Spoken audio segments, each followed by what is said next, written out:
En el 2020 aprendimos que el amor y la solidaridad, esas son las fuerzas que nos mueven. En Coop Mam somos parte de tus experiencias y sueños. El futuro es ahorra. Cooperativa Mamoncito, deposita tu confianza.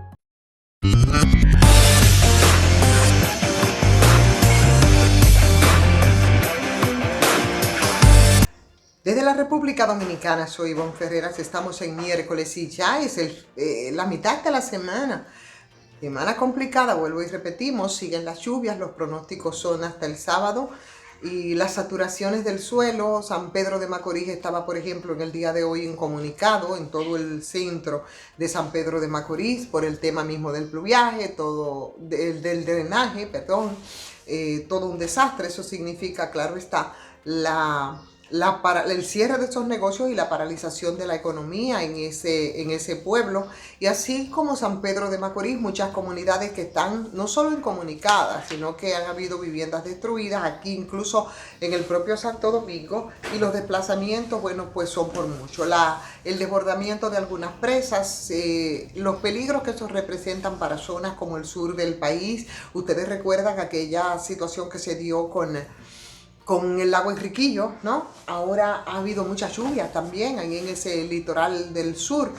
Un problema, como siempre. Pero bueno, vamos a lidiar con esta situación. Tendremos aguas, tendremos preludio del mayo con lluvia y bueno, a ver si se dignan y las autoridades a empezar a resolver muchos de los contratiempos que le causa a la población dominicana estos aguaceros. En este caso, bastante concurridos porque ya tenemos prácticamente una semana con estas lluvias. Informaciones de otro tipo, por supuesto, y vamos a enfocarnos en dos temas en el día de hoy.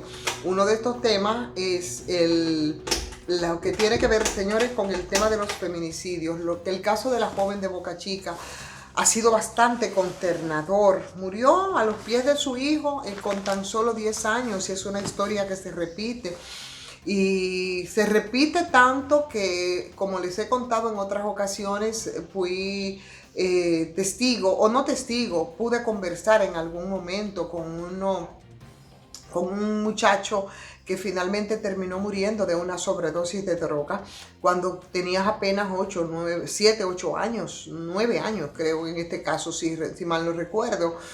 Y vio como su papá no solamente asesinó a su madre, sino también a su tío que fue a defenderle. Es un caso que se complica, pero que se repite. Imagínense ustedes los traumas que significan para estos muchachos cuando no solo pierden a su madre, a sus padres en definitiva, porque cuando el padre no se suicida, que también es un caso que hemos visto, entonces es apresado por largo tiempo y esos muchachos quedan a la buena de Dios. Normalmente las familias los rechazan de uno y lado porque eso crea situaciones y conflictos y ese desarraigo familiar es terrible, pero además desde el Estado y las políticas públicas que no solo no tienen estadística de la cantidad de víctimas colaterales de los feminicidios, sino que tampoco hay un grupo de profesionales que puedan hacer las intervenciones psicológicas con el rigor que implica un caso de esta magnitud para esos muchachos. Y al final vamos al mismo círculo de repetir los feminicidios, porque ¿en qué se convierten?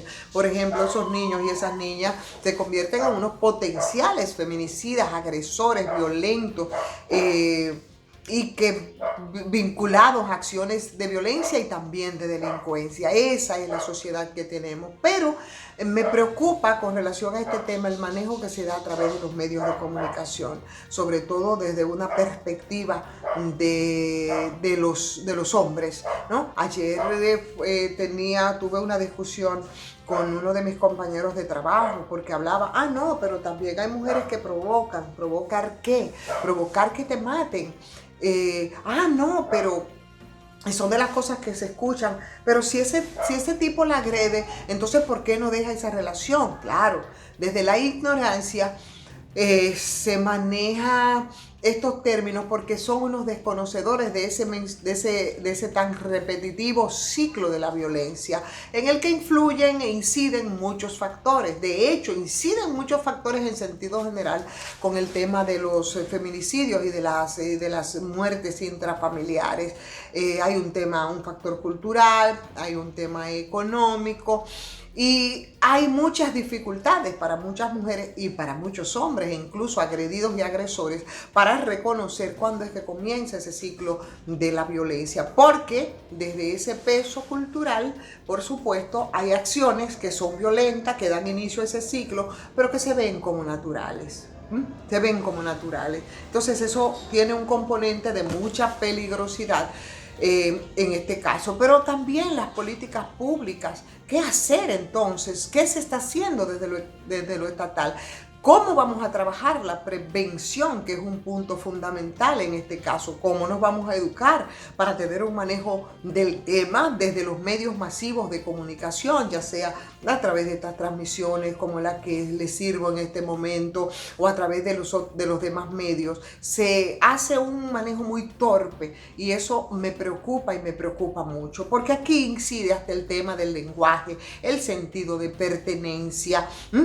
Es bastante complejo, o sea que yo creo que hay que llamar la atención, porque tener 6 mujeres muertas en 6 días, un averaje de una mujer muerta por día, es un asunto que complica. Las estadísticas de 152 mujeres asesinadas en el año 2021, como ocurrieron el año pasado, 152 feminicidios, es una cantidad bastante considerable. Sabemos que en estas épocas así de asuetos la cantidad de casos aumenta.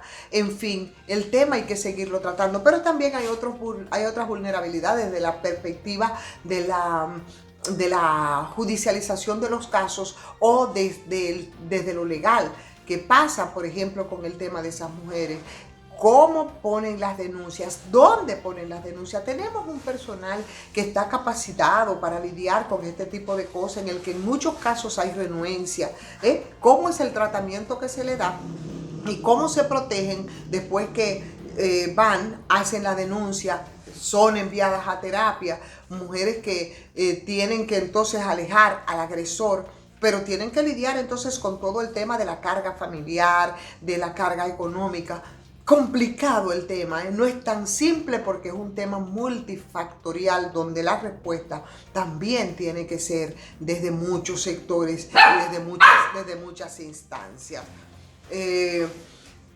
Hay otro tema del día que voy a pasar por alto y que tiene que ver con una propuesta del presidente de la sala capitular del Ayuntamiento del Distrito Nacional, donde hacía una propuesta que después de 2 ciclos de asumir como regidores, querías proponer a la sala capitular del distrito una resolución en la que estos regidores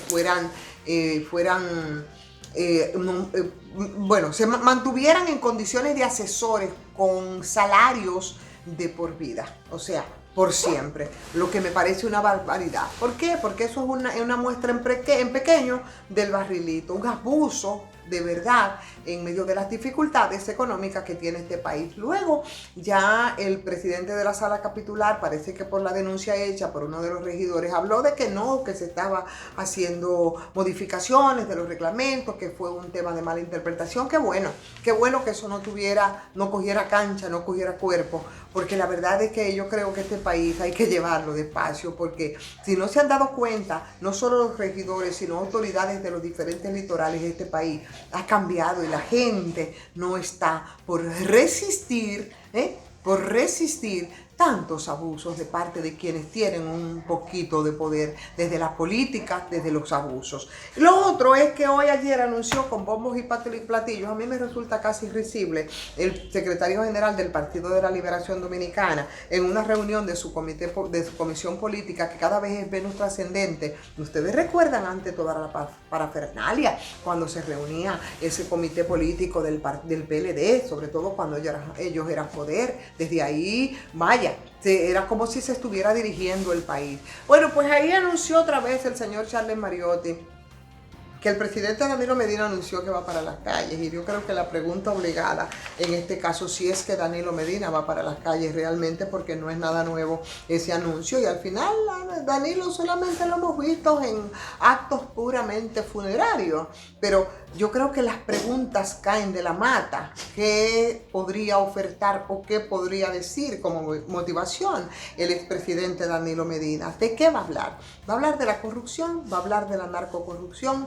¿Qué hizo respecto a todo esto? ¿Va a hablar de los delitos? ¿Va a hablar de los privilegios? ¿Va a hablar de qué hizo con el tema mismo que ahora nos ocupa, de los feminicidios? Nos va a contar cómo la corrupción tuvo expresiones tan grandes como el caso de Odebrecht, que mantenía e incluso al señor Joao Santana vinculado, por supuesto, a todos esos escándalos en Brasil, a cuarta de su oficina. O nos va a hablar de cómo fue que manejó y cómo fue posible que aquí República Dominicana se haya tomado como despacho para sobornos. Nos va a decir el presidente Danilo Medina, si va a la calle, cómo es que él va a sacudir los escrúpulos que tiró en el zafacón, o nos va a explicar cómo manejó el tema de la salud, cómo manejó el tema de las ARS, el tema de la AFP. Muestras tenemos muchas. En estos días nos los ha recordado, por ejemplo, las sobrevaluaciones que se produjeron en hospitales que, como el Darío Contreras, el Moscoso Puello,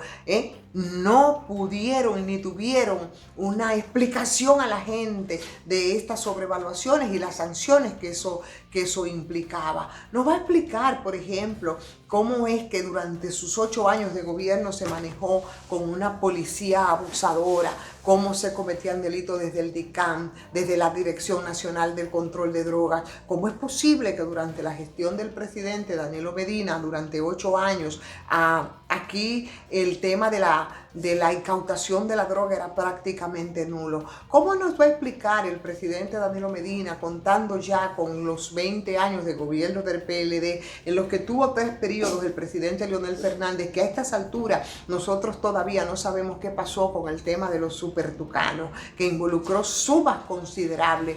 ¿Cómo nos va a explicar todas las carencias en términos del eléctrico? Nos va a explicar las pifias que envolvieron y las sobrevaluaciones, por ejemplo, de las plantas de carbón de Punta Catalina. O nos va a decir el presidente Danilo Medina que de repente las estafas de las generadoras, que involucraron en principio 18.000 millones de pesos y que finalmente eso quedó bajo el manto de impunidad. Nos dirá, por ejemplo, el presidente Medina que cuando él decía que corrupción, detrás de él tenía el encargado de su seguridad, que ahora guarda prisión, o que su procurador que guarda prisión, o que sus hermanos estaban vinculados de actos de corrupción. ¿Qué dirá el presidente Danilo Medina, que obligó y que provocó en una gestión de rechazo y de abuso que el pueblo prácticamente lo sacara a patadas del poder?